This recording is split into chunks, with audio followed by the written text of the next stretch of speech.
Round 1. Fight. Heroes never die. I'm Commander Shepard, and this is my favorite store on the Citadel. I used to be an adventurer like you. Then I took an arrow in the knee. Power, sex, power. They both come down to one thing. Hungry gamers. Hello, and welcome, boys and girls, to the 247th episode of the Hungry Gamers podcast. We are powered by ATEBIT.net and those sexy legends over at audiotechnica.com or audiotechnica.com.au, the best in audio-based equipment. I'm your extremely humble host, Brendan White. You can find me just about everywhere at Brendan8bit. And joining me today, my podcast ride or die, the Loki to my Loki. You can find her on them socials at Miss Ellie Hart. How the heck you doing, Miss Ellie Hart? I don't go by that name anymore. I'm doing good. It feels like forever since we last recorded. It's weird. Yeah, we've had a little mini break in between, normal episodes and now double bottle episode E3 coverage extravaganza. So we're back with our normal rotation here for episode 247, tackling the latest comings and goings in the video game and geek culture universes. So welcome back, Hungry Gamers listeners, and welcome back ourselves. It's been a minute. It's been a hot minute. It was funny, kind of like getting bearings after E3 and realizing like, okay, and then we've got a podcast drop. Oh no, we don't have a podcast dropping. Oh, it's just like all this like dead air for a bit now. So, but hopefully 2 episodes was enough to catch up between then. I think so. I think, we did like over 3 hours worth of E3 coverage. That's pretty juicy for any fans of the Hungry Gamers. Hopefully that was enough of a serving of E3 and you got a lot out of it. We did a little bit differently. With, trying to tackle every conference would have just been absolutely bananas. So it was nice to do it in a compressed but still long form style, doing it across two different episodes, and it was fun. And E3 gave us a lot to ponder on over the next couple of months, couple of years, as we see these games come to reality. Yeah, it's true. Good times, Miss Hart. Good times. But we're here, episode 247. We could maybe jump into what we've been up to. We've got a collective game we've both been playing a little bit over the last week or so as well, and very exciting because we've got a spoiler cast to record on said game after this podcast as well. So cannot wait to talk a bit of Ratchet & Clank Rift Apart with you. Yeah, I'm obviously not going to go into too much detail of my experience. You'll have to listen to the spoiler cast to get my full thoughts and opinions on this game. But I've been trying to nail it down and try to get a platinum that everyone seems to be getting with this game. So make that number 2 for me. I will go into more detail on our spoiler cast. So, but yeah, it's a good game. I was about to say non-spoilers. It's more than fine, you'd say? You'd grade it higher than fine, in your opinion? Just have to listen to the spoiler cast to find out. Ooh, yeah, it'll be out probably 2 days after this episode drops on the Hungry Gamers RSS feed. So check back to the Hungry Gamers podcast on whatever player you consume us on. And Wednesday you will see Ratchet & Clank Rift Apart spoiler cast there with myself, Miss Ellie Hart, John O'Peck, and Matt Tilby diving deep on Insomniac's little action-adventure platformer classic, ? But I enjoyed my time with it. That's all I'm going to say. Non-spoilers, I think everyone's seen a trailer or a still image. It's one of the best looking console games I think I've ever seen. That's all I'll say about it right now. It's true. It looks really, really nice. It's so pretty. A game that I've been playing also this week. It looks okay. It's not as pretty as Ratchet & Clank.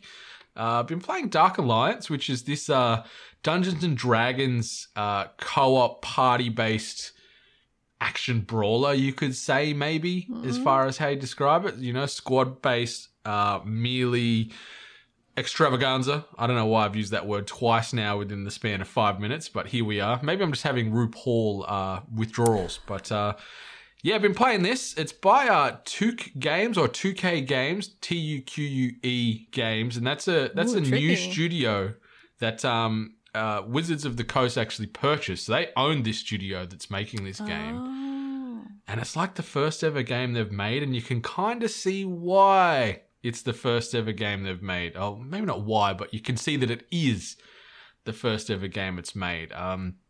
Been playing with Benny and NATO because it can support up to 4 players in a party. And, the party that we're in is, it's not a party I'd recommend everyone to go to, I guess you could say. Oh. Yeah, it's fine. It's very buggy. Very buggy. It's a peer-to-peer connection. There's no hosted servers, so there's a bit of rubber banding going on, and there's some lag and some weird delays on enemies getting hit sometimes, or you making a movement sometimes. So it can be a little how you doing, Miss Hart, and not in a good way. Yeah, I've been hearing like mixed things, but mostly not, I guess, so positive things about this game. A lot of people like just have kind of expressed saying that it feels a little bit half done. Yeah. I don't know if that's everyone's kind of right on the mark, but I remember seeing this, like the trailers for this one, and it didn't really grab me, unfortunately. So, and I guess based on your opinions, I guess I won't be picking it up anytime soon. It's weird because the trailers that they shown for this game, it has a lot of humor in the trailers, like a little personality and charm, at least in the trailers that I saw. And you don't really get any of that in the game. Like, you're just running around. You get it from some of the enemies here and there, like with the the cutscenes look great. I'll give it that. But the game itself, you're just running from biome to biome, hacking and slashing and casting abilities, killing wave after. It's a formula that works in a lot of games. But when you have this janky connection and inconsistent hit detection and little things like you can't, like, there's so many areas you fight enemies on, like cliff sides and stuff. You can't knock them off, but if you press an attack button too far, like too close to the edge, you'll go flying off the edge. So you can fall off and then you can die or get reset back somewhere else, where enemies almost hit like this invisible barrier and are just like teetering on the edge. And the AI on the enemies isn't that great, but then at the same time, that it gives you no rhyme or reason, but you'll just randomly get one shot by a certain move from an enemy, and that could just be a general like sort of creep, or it could, boss enemies, fair enough, but just general run of the mill creatures you're fighting along the way, they might just randomly pop a move and it's like, oh, I'm suddenly down, even though I'm like a tank character with all this defense inbuilt in me. I've just been tapped by some arrow from a little archer, and you're like, oh, okay, cool, man. And it's not done well. Like, I think you said it perfectly, where it doesn't feel finished. Mm-hmm. That's probably the best way to describe it. Like, playing with NATO and Benny's been fun, but like, if I played this game by myself, I reckon I would absolutely hate it. That's probably the best way, like, because the enemies would get too overwhelming. The hit detection with this skewed difficulty scaling mixed with some of these bugs would just not equate to a good time. But playing it with friends and playing it as part of Game Pass, it makes it a lot more, palatable, because it's like, well, it's not costing me anything. Like, if I bought this game from the shops full price, I'd be pretty sad. Yeah, that's saying something though. If you're opting for the option of playing multiplayer, where especially when you said that there's rubber banding due to just the connection between games, it's really tough, Miss Hart, and like, we copped a fair few back-to-back disconnects, and it's not like in say a Destiny or even like Outriders, where if there was a disconnect, you could rejoin on your squad mate and like continue in that level or that world you're in. It's like, no, you disconnected. You can't rejoin that session. You have to start again, load in, and then load in again in online mode, and then start a new session with those squad mates. So all that loot and all that experience you got that you're embarking on there, it doesn't carry. You lose all that. It gets wiped and you have to do it again. So it's very frustrating. Very frustrating. But graphically, it's okay. It looks like the Shadow of Mordor series. That's the art style. So the characters and the creatures, they all look pretty cool. Like, there's some funky weapon and armor customization. You get lots of pieces and you can mix and match to get your one of 4 character archetypes designed up the way you like. There's a good amount of moves and stuff. So there is some some fun and variety in how you can look and how you can attack. But outside of that, like under the hood, it's like, oh, she's a bit broken under there. Oh, that's a shame. Yeah, but anyone's got Game Pass, try it on there. Don't run to EB Games or GameStop or wherever and drop full price on this thing. Yeah, get a Game Pass subscription and play it on there. Otherwise, you might be a little disappointed in your purchase. Just a little. Yeah.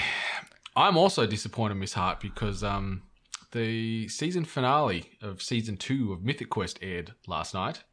Oh, yeah.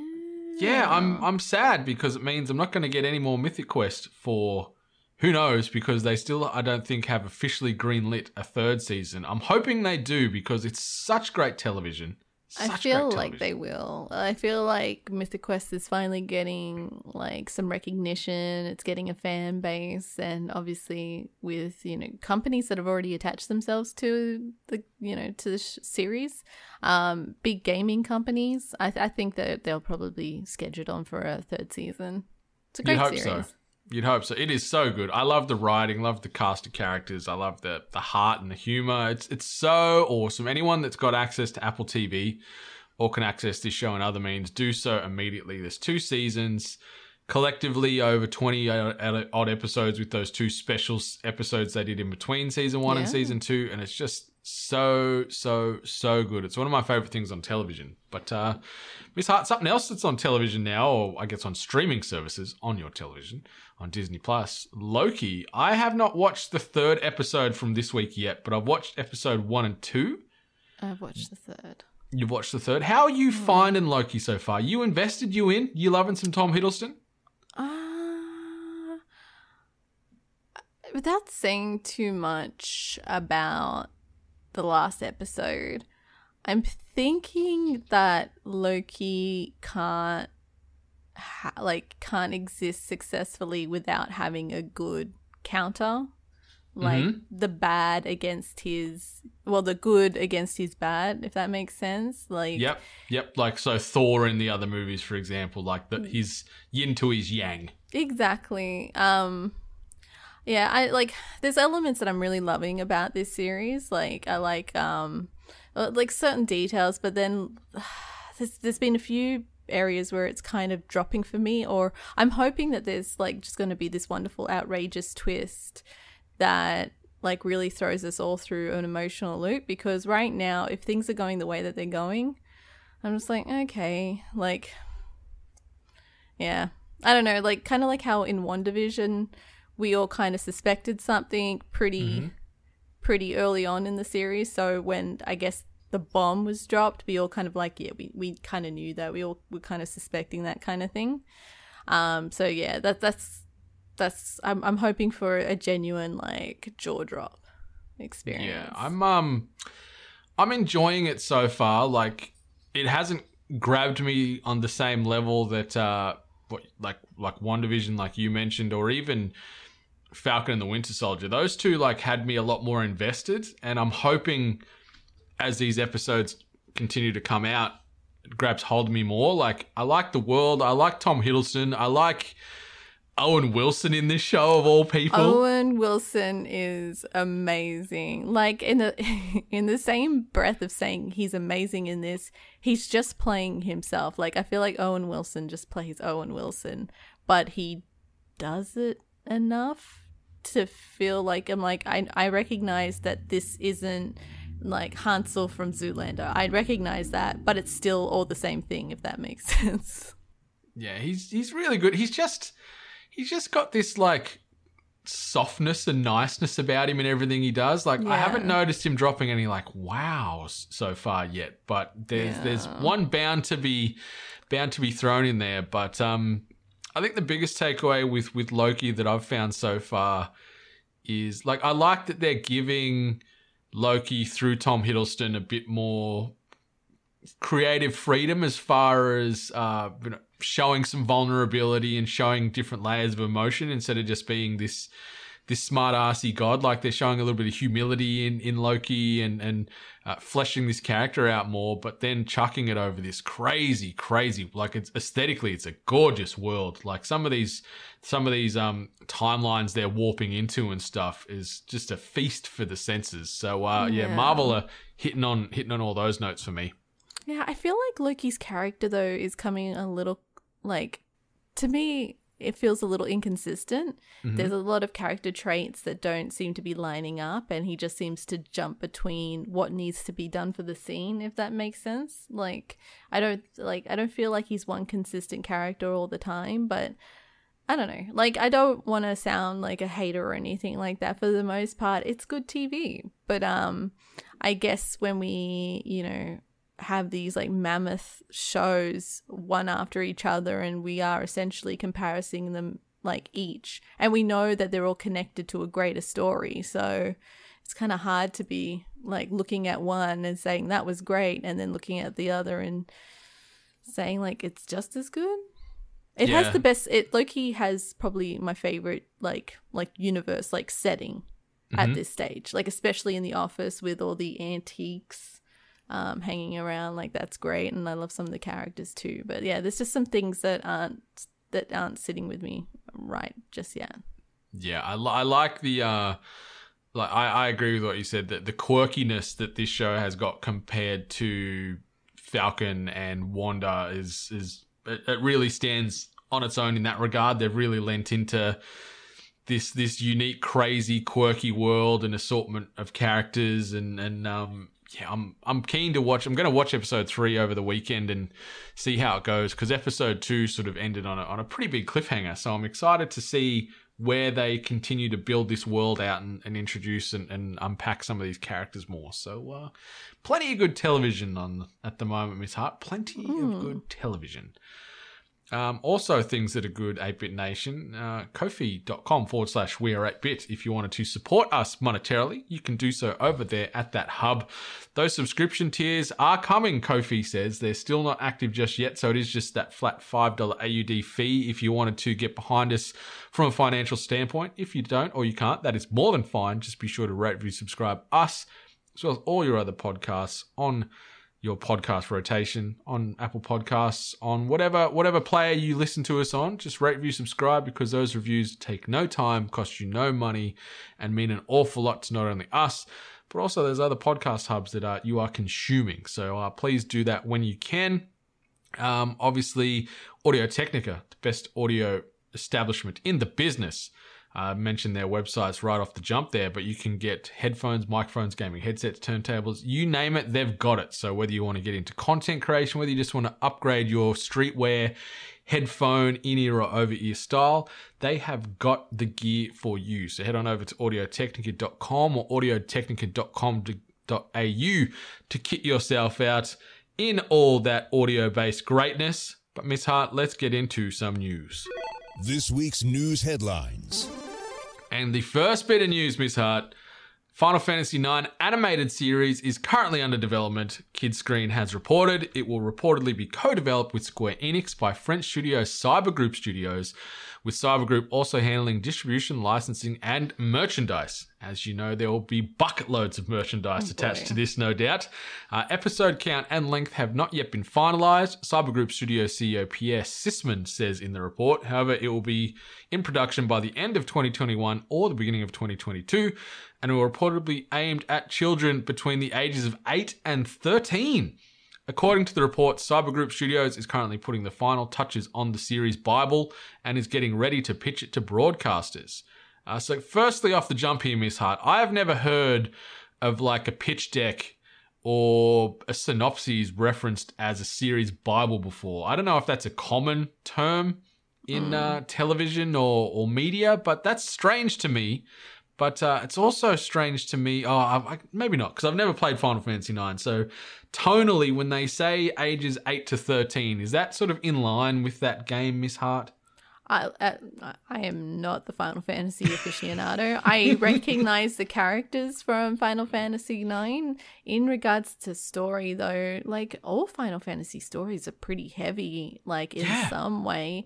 So I understand that they obviously picked Final Fantasy IX definitely for the character design. But in regards to story, I'm not too sure, because like that age group of 8 and 13, like, first of all, that's a very tight age group. Like, it's very specific, isn't it? yeah, very, very specific. And then I love all the Final Fantasy adults that are just gonna be like, yeah, right, watch me. So like, it's gonna, like, I assume it's gonna look beautiful. It's gonna be a stunning animation. It'll be like that 3D kind of, I guess, Pixar looking animation, I assume. Yeah, that's my thoughts as well. Yeah. So but yeah, like, and as you mentioned, merchandising and everything that's going to be attached to it is going to go through the roof. Actually, that is smart, aiming it towards kids, because you've already got the adults, they'll buy anything.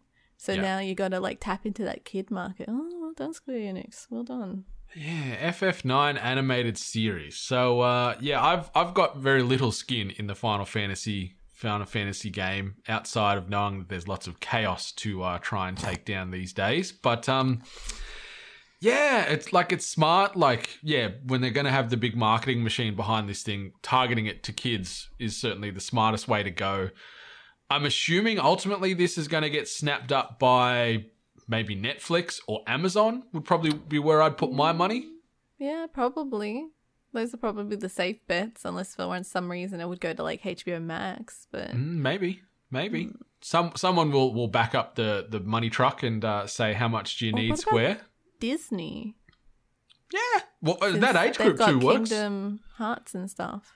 Yeah. Ooh, I like your thinking here, Miss Hart. I'm surprised they haven't made, or unless they are under secrecy, made a Kingdom Hearts show, because it would probably make more sense then than trying to understand the game meta and the game story. Maybe this is like, this is the testing of the waters to see if the kids are on board. Yes, I like that idea. This could be dipping that toe, see if there's some hunger for it, and then lo and behold, his Kingdom Hearts with all these characters you know and love, with a bit of Final Fantasy flavor chucked in there too. So yeah, this is going to come out, I'm assuming, 2023, or back end of 2022, depending on when this production cycle finishes up. But yeah, keep your eyes peeled for the series Bible that is going to be thrown around there as far as pitching this thing. So yeah, I think it's short odds to be on Netflix or Amazon or HBO. I think that's the three that it'll go to ultimately. Time will tell. But yeah. More games getting turned into TV. It's not a bad thing, because the quality seems to be on the up and up. So I'll watch this. I don't know anything about Final Fantasy IX, but I will watch this anime. It'll be cute as fuck. But for the kids. For the kids. Something that's probably a little less for the kids. Abandoned developer postpones their trailer reveal. I don't know if anyone's been keeping up with the comings and goings on the social medias regarding Abandoned, and is it or is it not Hideo Kojima in disguise, and is it or is it not the next Kojima Productions game?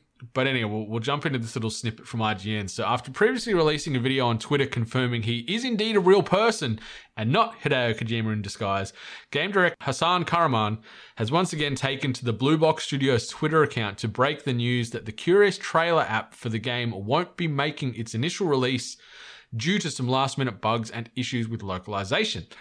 Karaman also cited the stress that the team has been under the past couple of weeks from having to respond to the speculation and questions that have been put in their way. But he did take a moment to thank those who are looking forward to the release of the trailer app and apologize for not being able to hit the intended release date. So, yeah, the older internet truthers and rumor millers have been absolutely beating the doors down on Blue Box Studios, saying it's a fake studio, it's a shell company for Hideo and co. This is their next game. We want the truth. Give us the truth. The internet can't handle the truth. And then Hassan Karaman's come out and said, yo, I'm a real person. Look at me. I am not Hideo. This is our game. And the internet still doesn't completely buy it. That's the crazy thing. I don't think they will until maybe it releases, or maybe even after it releases. They'll be like, nah, he's still attached. They've just taken his name off it, or it's under another name or some crap like that. Like, I don't understand, like like how this like spiraled so much, like how it just completely like went out of control, because it just went through like a few people kind of speculating and making comments, and then it got picked up by journalists, like, you know, speculating. So then when that happens, and apparently it becomes the truth, and then the fanboys and girls, they just, you know, they get a little crazy. And I feel kind of bad for Blue Box. Like, granted, this like is great exposure, but unfortunately with this level of exposure and to what reasoning the connection is to them getting this exposure, they're going to be hit with twice as much like criticisms and all the other bullshit that comes with like releasing a game. So it's a whirlwind. It's certainly good and bad, because it's got a lot more eyes on Abandon and what it could or couldn't ultimately be. Like the rumor mill was churning, you know, this is the next Silent Hill game and rah rah rah, and because it's a PS5 exclusive, which you know, the previous PT demo and that future iteration of Silent Hill that ultimately got canned was going to be, so people are still holding on to that tiny little skerrick of hope that that's what this game could be. And yeah, we're waiting now. Like this sort of demo through the app was going to be shown how it was going to be running on the PS5, and it was going to be shown yesterday. So the 25th of June, or your 25th of June. So it would have been shown for you today, our yesterday here in the AU. But now that's been kicked down the line to August. So we'll see in about 6, 7, 8 weeks-ish time what this game looks like. And if this was the ultimate bait and switch, and they do turn around and say, surprise, we got you, it is actually you know, a Kojima production, and it is Silent Hill. Or if it's just going to be this cool game called Abandoned, some survival horror fun out in the forest. Yeah, I'm all for new horror games. I think it's great when, you know, we get a possible new, you know, emerging possible franchise. But yeah, this overall thing has just been, ugh. The internet being the internet, Miss Hart. Exactly. Won't be the last time. But what might... probably not won't be the last time, because this franchise is eternal and will keep getting, you know, reimagined and redone and brought out in a whole host of ways, because everyone loves this IP. We're talking about co-op shooter Aliens Fireteam Elite. It's gotten an August release date. So Aliens Fireteam, which has now had the funky Elite added to it for Christ knows what reason. Makes it sound more special, more prestigious. Who knows? So Aliens Fireteam Elite, which is the upcoming co-op shooter from Cold Iron Studios. It's going to be released on August the 24th for Xbox Series X/X, Xbox One, PlayStation 5, PlayStation 4, and PC via Steam. They've also opened up pre-orders since, and you can get some additional swagger, some extra in-game stuff if you wanted to pre-order via your gaming websites of choice. But yeah, Aliens Fireteam Elite, co-op shooter in the Aliens universe, playing as a space marine. Fool me once, Aliens. Fool me twice, Aliens. This is going to be probably fool me 65th time the amount of games I've made in this world, but I'm going back. I'm going back again to see if it's going to be good this time. You in, Miss Hart? You joining me? Oh, yeah, definitely. So wait, you didn't like Alien Isolation? Oh, I loved Alien Isolation, but you know how they did Aliens Colonial Marines a couple of years ago? The most recent one? Barely. That one was, aesthetically it was stunning, but the gameplay was shit. Well, as like obviously Alien, but like also me being a Predator fan, it's the Predator game that they released. A lot of people had a lot of fun with it, but it was a very short fizzle of success, I would have to say. So hopefully Aliens can have that co-op experience and have some longevity attached to it.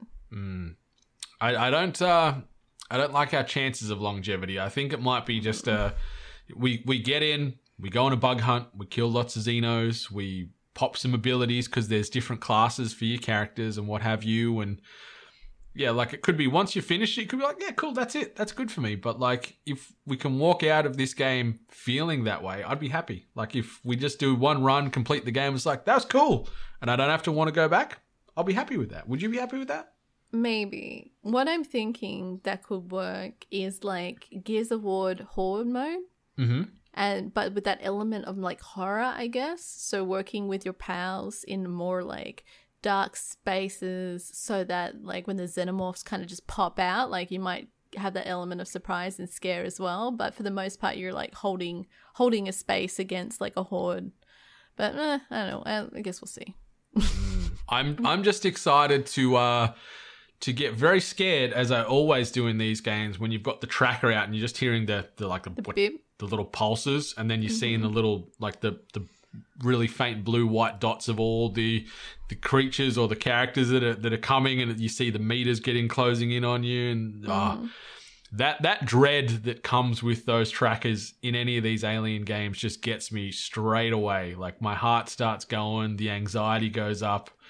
And because, they're coming out of the damn walls, you know, they're in the roof, climbing in the vents, you know, they're everywhere. These Xenos, they are smart sons of bitches. It's the face huggers. It's the ones where you're just minding your own business and then something just jumps right in front of the screen. Yeah, good times. So hopefully they can capture that sense of dread and claustrophobia. And even though, you're a Marine packing heavy machinery and heavy weaponry, they do manage to hopefully make you feel helpless at times. That's what I want. I don't want to feel like I'm just some muscle dude that can kill everything and not worry. I want to feel like I'm helpless and fighting for my life. You want to feel that trickle of pee going down your leg. Oh, yeah. Literally and emotionally. I want that emotional pee running around inside me, making me feel childlike and helpless. And Niantic are probably feeling a little helpless at the moment, Miss Hart, because there's been some backlash amongst the community. We're talking about Pokemon Go. So the Pokemon Go community is currently expressing anger at developer Niantic in response to announced plans to roll back changes implemented into the game due to the COVID-19 pandemic. These changes, which increase the real-world distance across which players could interact with in-game elements to aid with social distancing, were well received by the community, and they don't want to see them removed. Niantic announced the changes coming to Pokemon Go on June 21st, so they're out there now, unless they've been rolled back off the back of this community-based hysteria. But they include the reduction of Pokestop and gym interaction distances. These will be reset to the distances they were pre-pandemic. Additionally, during the pandemic, incense effectiveness was also increased, which allowed Pokemon to be attracted to your location and thus allow catching from home. Upcoming changes will reset. So the changes will reset to the original standard effectiveness, but also provide a bonus for those moving.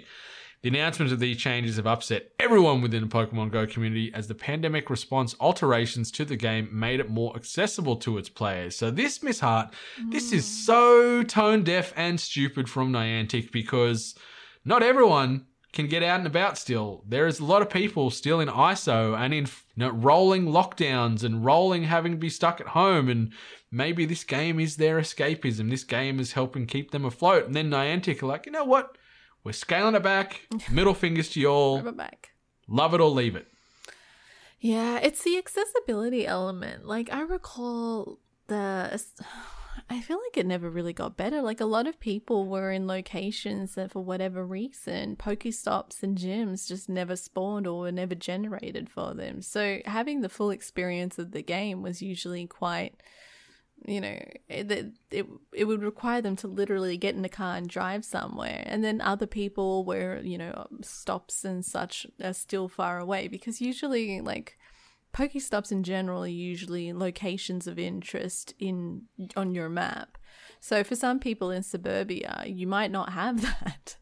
And yeah, like this does seem really, really close-minded, and just like absolutely showing that they have the ability to provide this service, and then just decide to kind of pull it back now because I guess people, by having this kind of access, weren't purchasing things as much because they were getting a better experience by having more accessibility. I don't know, but like for them to actually make that decision, it has to be money related. Oh yeah, I agree with you 110%. Like, I know we like to theorize and get our tinfoil hats on, but it certainly sounds like those in-game purchases were happening less frequently because these Pokestops and things are more accessible to people just from their own doorstep or their own couch. So hopefully we see Niantic maybe take a couple of backward steps on this and say, okay, we're sorry, we misread this situation. We're going to roll it back to how it was during, COVID's still happening. So, but like due to the COVID pandemic, let's roll it back to what we had there, implementing the social distancing aspects and that kind of thing again, because the community has spoken, Niantic. Are you going to listen to your fellow trainers, or are you going to just listen to those corporate fat cats chasing them dollars? That's the question.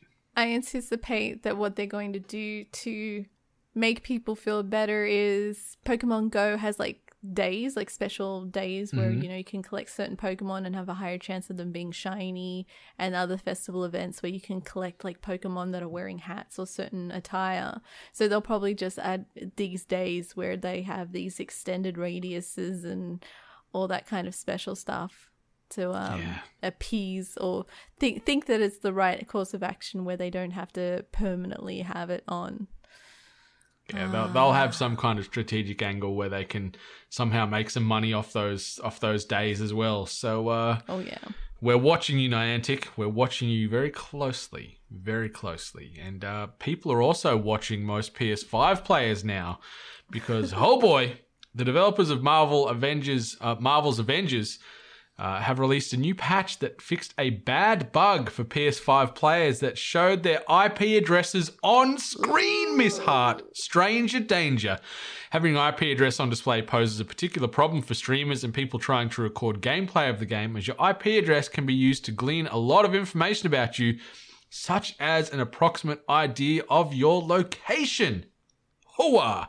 Patch 1.8b has been published and fixes the issue that was occurring on PS5, where sensitive information was displayed on screen, the developer said on Twitter. PS5 players are safe to stream now, end quote. The bug first appeared in the PS5 version of Marvel's Avengers on Tuesday, following the 1.8 update, which adds new content and a long list of other bug fixes, and improvements. The developers first acknowledged the IP address issue shortly after the original update went live on Tuesday, and they recommended that players refrain from streaming it until it was solved. Oh, this game, Miss Hart, this game just keeps taking hits, and not in a good way. Like, it is going, it is very shaky footing. It's in the 12th round, it's got that punch drunk vibe going on, and one more hit and it's going to be knocked out. Yeah. Man.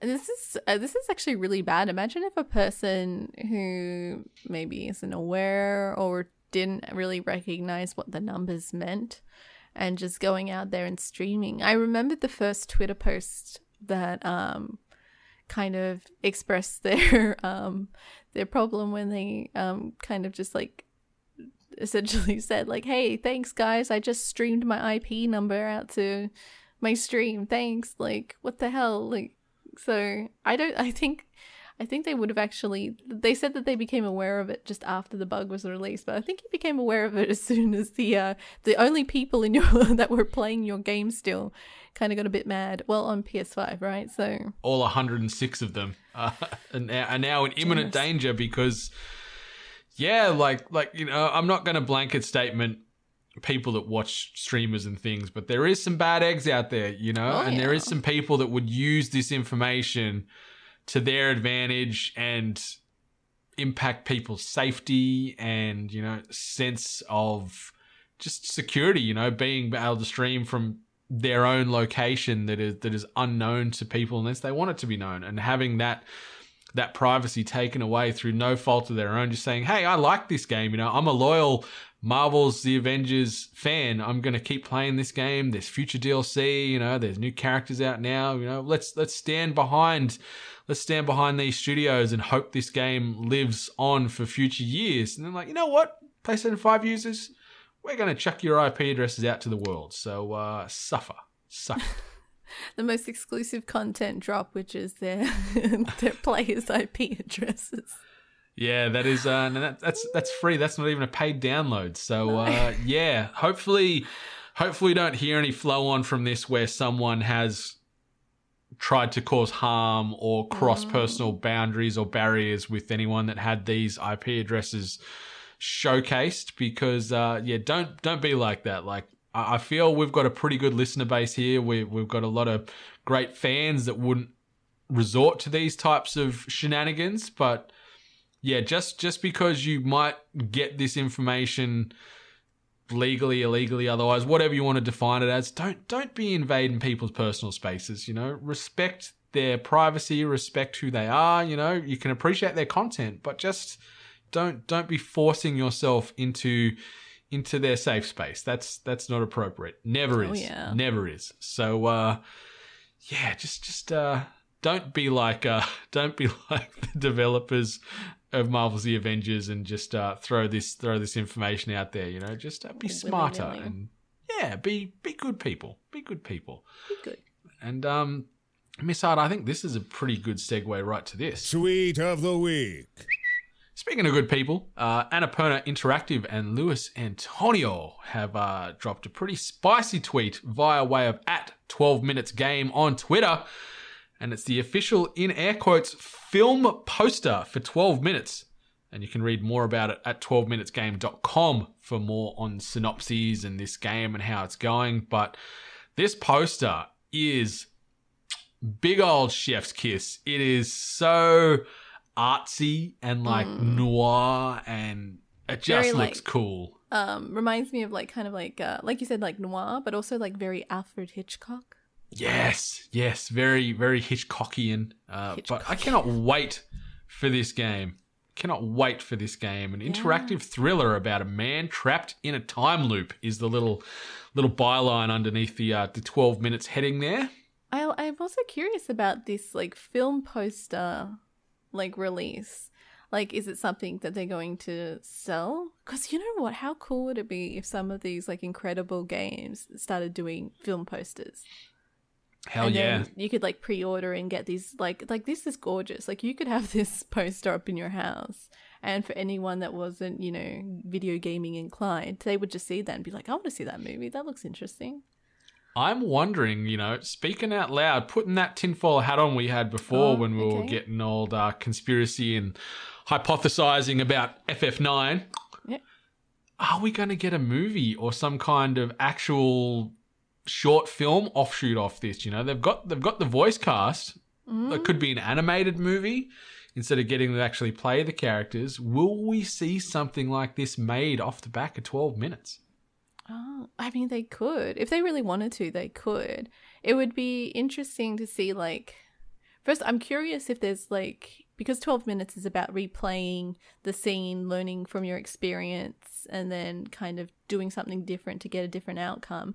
I'm assuming there's going to be an actual, like, good ending, like, what was essentially meant to happen to begin with from start to finish that would be described as the good ending. I'm wondering if like that whole experience will play out for you. That would be cool. That would be really cool. I'm so excited for this game, Miss Hart. I cannot wait to play 12 minutes. Yeah, me too. Just been waiting so long. I think the bad ending is they actually show your IP address to Willem Dafoe, and he comes and tracks you down, and then gives dances you on you your just crime open the scene. front door, and he just gives you that creepy smile, and then you just shut the front door and go about your day. But yeah, 12 minutes. Cannot wait. For those that want to have, like, they've got less patience and want things now, you could probably go over here. New releases and events. So this is stuff that's dropping well before 12 minutes hits our game screens, and obviously the Hunger Games episode 247, which you'll listen to right now. But if we're going to jump to Tuesday, we've got not only the latest episode of Hoop Dreams dropping, but also that Ratchet & Clank Rift Apart spoiler cast, which we alluded to at the start of this podcast, available right here on the Hunger Games RSS feed on Tuesday. If we're going to jump a couple of days down the line, we've got Is This Thing On?, the latest episode of the Ko-fi exclusive 8-bit podcast available for Ko-fi subscribers only over at ko-fi.com/weare8bit. And Friday, as far as other media, obviously we've got Loki episode 4 dropping on that Wednesday too, if you wanted to highlight that.